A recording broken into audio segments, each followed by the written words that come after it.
Andrew Weiler from Green Path Food in Ethiopia. Just to tell you a bit about who we are, we're an organic food company working with smallholder farmers here in Ethiopia. And right now focused in Butajira, just south of Addis Ababa, but excited to expand that. And that's what brought us here to Kafa. As far as learnings from this first visit to Kafa, I think my first impression was just impressed by the farmers that we saw and their products. So in particular, I think some just incredibly unique products like the Ethiopian cardamom or kororima, the timiz, Ethiopian long pepper, as well as some of the herbs, so the koseret and the bisobila. I thought were quite impressive and really exciting to see the sort of craftsmanship that goes into growing them.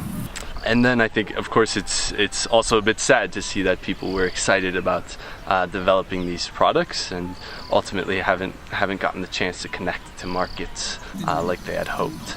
And so I think going forward, we're excited to try to build that partnership, whether with those unique Ethiopian spices and herbs I mentioned, but also with the ginger, turmeric, I think are also exciting.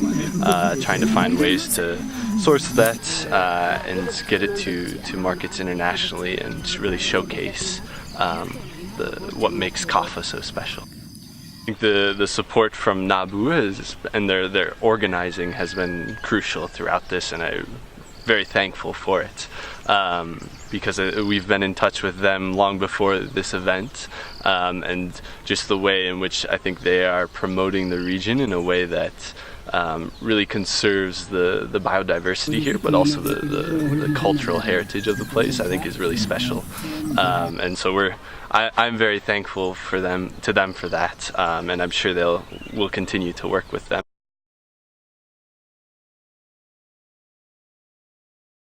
Company back in Montreal in Canada.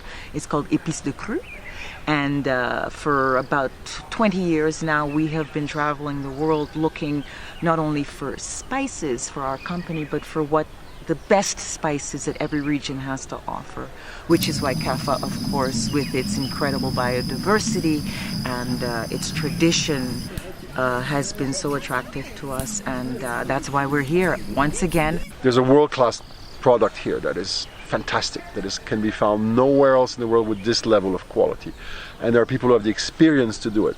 The problem last time was getting it to us, finding the thread of connecting us with them in terms of transport, licensing and all that, which is a not easy thing in Ethiopia. So our hope is that this event has allowed us to achieve that, and well, we're always optimistic, so we think maybe another trip in a year or two will probably cement it. Yeah, NABU really has opened the front door because of the wonderful work that they're doing and because of the trust that they've obviously established within the community. So when you show up with an organization like that, there's that first barrier falls away. People are like, okay, they're with NABU, so things can't be that bad.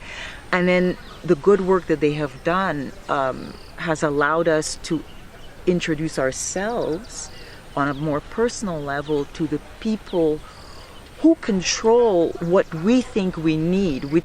I think our job is really to connect the people who grow these extraordinary things to our customer. That's our job.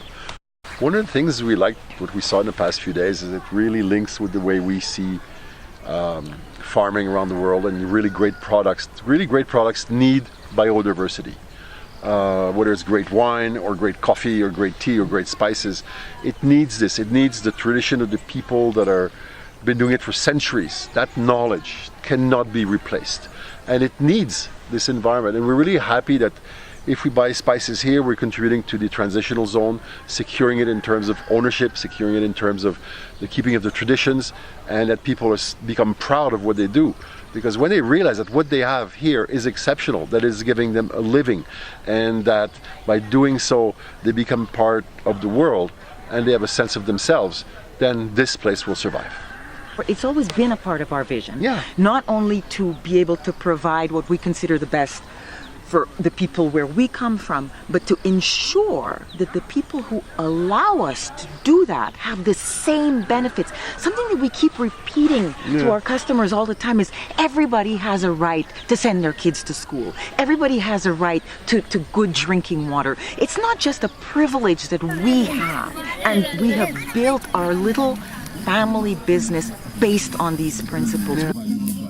And it is the core of our business. And this is why we chose to come back, because we know that there is potential here to fulfill this vision that we have always had and that we will never change. No, in the long run, we cannot benefit if not here in 5 years. Exactly. So we have to make sure that as human beings, we stay connected and they keep owing what is theirs by right, and it's not taken away from them. And they teach us, and hopefully we teach them a little bit. We prefer to call what we do is really an exchange of knowledge rather than a colonial, extraction of riches. We believe in win-win.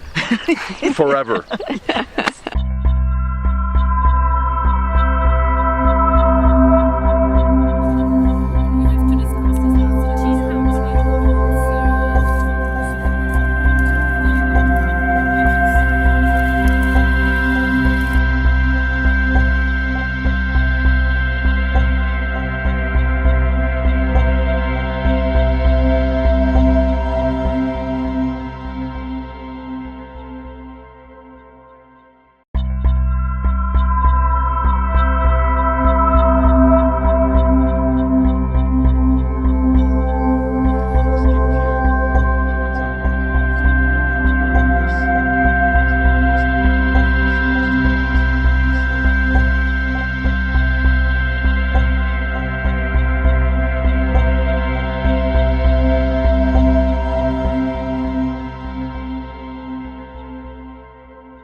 Hi, my name is Dina. I'm from Ariti Herbal Products, and what we found interesting was that these were mostly women. It was very nice to see what they had achieved till now, and to see that the potential they have. And they're very keen to continue. 150 women at least who need business, who've been organized, and so there's a huge potential for them to grow what we want or what other buyers want. But the access to market and the linkage is what they lack.